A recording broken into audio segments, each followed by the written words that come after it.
जे का ते आपण पाहता लोकसेवा लाईव्ह बातमीपत्र आपण बघू शकता गुन्हे शाखा एक धडक कारवाई केलेली आहे ती म्हणजे मॅफेडॉन नावाचं जे ड्रग्स आहे ह्या ड्रग्सची तस्करी करणारे भाईंदर पूर्वमधनं म्हणजे गुप्तचर संघटनांना माहिती मिळाली होती।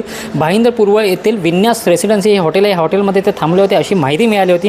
त्याच्यानंतर पोलिसांनी कारवाई करून त्यांना अटक करण्यात आली आणि ह्या चौकशी दरम्यान एक मोठी गोष्ट आढळून आली ती म्हणजे जिथे ड्रग्स बनवला जातो जो कारखाना आहे त्याचा उघडपणे माहिती पडलेली आहे आणि ह्या ड्रग्समध्ये त्यांनी छापा टाकला आहे।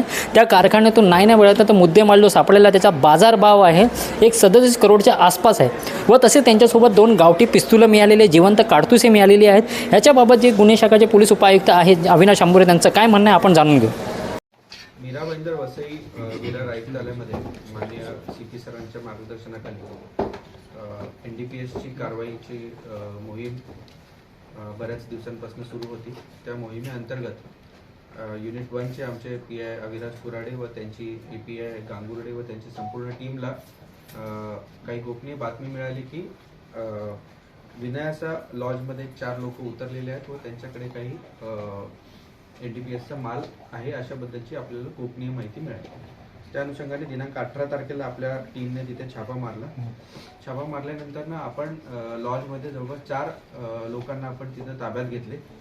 त्यापैकी सनी सलेकर, विशाल गोडसे, दीपक दुबे आणि शाबाज शेवाई असे 4 लोकांना आपण ताब्यात घेतले आणि त्यांच्याकडनं आपल्याला जवळपास 251 ग्रॅम MD तसेच एक गावठी कट्टा आणि 2 जिवंत काडतूस असे आपल्याला तिथे जप्त केले। आपण जप्त केल्यानंतर ना त्या अनुषंगाने आपण नवघर पोलीस स्टेशनमध्ये CR नंबर 640/2023 NDPS ऍक्ट आणि वेपन्स आर्म्स ऍक्ट प्रमाणे आपण गुन्हा दाखल केला आणि गुन्ह्याचा तपास युनिट 1चे अधिकारी यांनी करायला सुरुवात केली।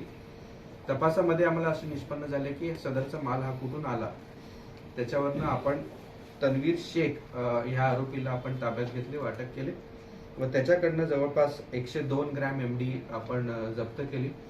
त्यासोबत एक 4 व्हीलर इलँट्रा पण आपण जप्त केली आणि त्याच्याकडनं मग आपण त्याला तपासात अटक केल्यानंतर ना पुढे तपास आपला चालू राहिला। त्याला विचारपूस केली की हा माल तू कुणाकडनं घेत असल्यानंतर ना आपण गौतम घोष नावाच्या व्यक्तीला मीरा रोड मधनं आपण त्याला अटक केली दिनांक 21/10 रोजी आणि त्याच्याकडनं विचारपूस केल्या असता आपल्याला समीर पिंजरचे नाव आपल्याला समोर आले की त्यांनी ह्यांच्याकडनं समीर पिंजरकडनं माल घेतल्याचे आपल्याला कळाले। समीर पिंजरीला आम्ही वसईमधनं दिनांक 22 तारखेला अटक केली आणि विचारपूसमध्ये कळाले की त्यांनी मोखाडा येथे त्याची स्वतःची जागा त्यांनी विकत घेतलेली होती आणि तो स्वतःच्या जागेमध्ये त्यांनी तिथे एक फार्म हाऊस टाईप काही खोल्या बांधल्या होत्या। त्या खोल्यांमध्ये तो तिथे MD तयार करत असल्याची माहिती मिळाल्यानंतर ना आपली संपूर्ण टीम मोखाडा येथे गेली आणि त्याच्या घरातनं जवळपास आपण 18 kg MD असं पूर्ण एकूण आपण तिथे जप्त करण्यात आले। त्यासोबत MD जे मेफेड्रॉन आहे ते तयार करण्यासाठी जे लागणारे साधन सामुग्री आहेत, केमिकल्स आहेत, असा सर्व साठा देखील आपण तिथून जप्त केलेला आहे व आजपर्यंत टोटल आपण एकूण 7 आरोपी अटक करण्यात आलेले आहेत। जवळपास 18.453 kg MD आपण जप्त केलेलं आहे।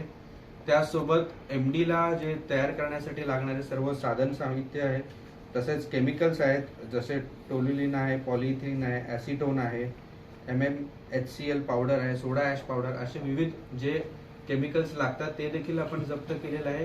त्यासोबत 2 गावठी पिस्टल, 2 मॅगझिन, 12 जिवंत राऊंड प्लस एक 4 व्हीलर आणि एक 2 व्हीलर असे साधारणपणे ह्या सर्व MDचा जो आंतरराष्ट्रीय बाजारपेठेचा जर भाव बघितला तर साधारणपणे 38 कोटीच्या आतापर्यंत आपण MD रिकव्हर करण्यामध्ये आपल्याला यश मिळालेलं आहे। सर याचा काही ललित पाटीलशी संबंध आहे काही त्यांना पण मालिक आहे? नाही, अजूनपर्यंत तरी तसं कुठलाही यांच्याकडे एवढा शस्त्र असताना जप्त कसा झाला, काय त्यांचं नेमकं होतं? हे जे 4 आरोपी आपण पहिल्यांदा पकडलेले होते त्यांच्यावरती जर गुन्हे आपण बघितले तर सनी सलेकरवरती जवळपास पूर्वीचे ते हे सगळे चारही दहिसर आणि त्या भागातले राहणारे आहेत. तर सनी सलेकरवरती जवळपास शरीराविरुद्ध आणि वेगवेगळे इतर 18 गुन्हे दाखल आहेत. विशाल गोडसे विरुद्ध 4 गुन्हे दाखल आहेत. दीपक दुबे आणि शाहबाज शेवाई असे 9 आणि 3 गुन्हे असे दाखल आहेत या आरोपींवरती. आणि त्यांच्याकडनं आपल्याला जे शस्त्र आपल्याला गावठी कट्टा वगैरे मिळाला. आणि हा जो समीर पिंजर आहे हा जवळपास 1.5 ते 2 वर्षापासून हा व्यवसायात असल्याची आपल्याला प्राथमिक माहिती मिळालेली आहे. त्याच्यावरती इथे कुठले गुन्हे अजूनपर्यंत दाखल नसून हैदराबादमध्ये एक गुन्हा दाखल असल्याचे आपल्याला कळते. त्याची माहिती आपण तपासामध्ये अजून आपण घेत आहोत. सर अजून आरोपी पार्श्वभूमी काय आहे? पिंजरची मुख्य पार्श्वभूमी समीर पिंजर हा साधारणपणे 45 वर्षाचा व्यक्ती आहे. तो राहायला वसईला आहे आणि तो अगोदर हैदराबादमध्ये एका केमिकल फॅक्टरीमध्ये काम करत असल्याची प्राथमिक माहिती मिळते. आणि जे काही हे MD तयार करण्याची जी काही टेक्निक आहे किंवा स्किल आहे ती त्यांनी तिकडनं बाहेर राज्यामध्ये हैदराबादमध्ये शिकल्याचं प्राथमिक दृष्ट्या सांगतोय. अजून डिटेल्स आपल्याला काही अजून इंट्रोगेशन मध्ये आपण जेव्हा त्याची PC घेऊ त्याच्यामध्ये आपल्याला नक्की कळेल. त्यामध्ये काय आंतरराष्ट्रीय कनेक्शन सापडले अजून तरी तसं काही अजून आरोपी होऊ शकते सर याच्यावर? सध्या तरी 7 आरोपी आपण जी पूर्ण कडी आहे ती पूर्ण आपण ज्या समीर पिंजर आहे ज्याचा तो स्वतः तयार करायचा तिथपर्यंत आपण पोहोचलेलो. तर अजून आता इंट्रोगेशन मध्ये अजून काही नवीन काही गोष्टी निघतात का त्याचा तपास आपण करत आहोत. सर हे 7 लोक आहेत जे पिंजरला पकडून पिंजर ऍक्च्युअली मास्टर माइंड आहे यामध्ये पिंजरला धरून 7 पिंजर मास्टर माइंड आहे. मग ते बनवणारे टेक्निक जे आहे ते हे 6 लोक पण त्या मॅन्युफॅक्चरिंग प्रोसेसमध्ये इन्व्हॉल्व होते की फक्त ते पेडलिंग करत होते? ह्याच्यात ही जी चेन आहे हे बेसिकली जे 4 लोक होते आपण ज्यांना पकडलं होतं विनायक लॉजमध्ये सनी सलेकर, विशाल गोडसे, दीपक दुबे आणि शाहबाज शेवाई हे बेसिकली ते छोटे छोटे पॅकेट्स तयार करायचे आणि कस्टमर्सना विकायचे. तो त्यांना तो तिथपर्यंतच त्यांचा जो ते त्याच्यानंतर त्यांचं जे पाठीमागचा जो तन्वीर शेख होता ते त्यांना सप्लाय करायचा. तन्वीर शेख हा गौतम घोष कडून घ्यायचा. गौतम घोष हा समीर पिंजर कडून घ्यायचा. त्यामुळे ही चेन आहे. त्यामुळं ह्या चेन मध्ये प्रत्येक जण त्याचा रोल करत होते आणि त्याचं ते त्याप्रमाणे ते त्यांचा पूर्ण तो.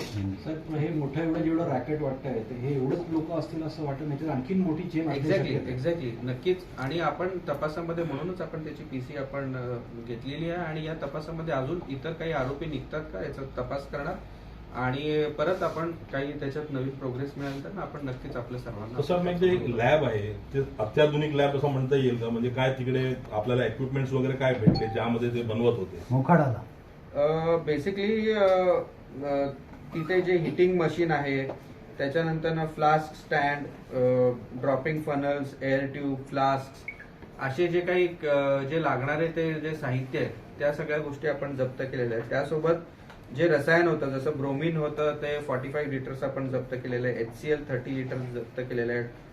टोलिन 35 लिटर्स, पॉलिइथिलीन जवळपास 15 लिटर, ऍसिटोन 35 लिटर्स असं वेगवेगळ्या पद्धतीने आपण ह्या सगळ्या गोष्टी देखील आपण जप्त केल्या. किती वर्षापासून चालू होतं?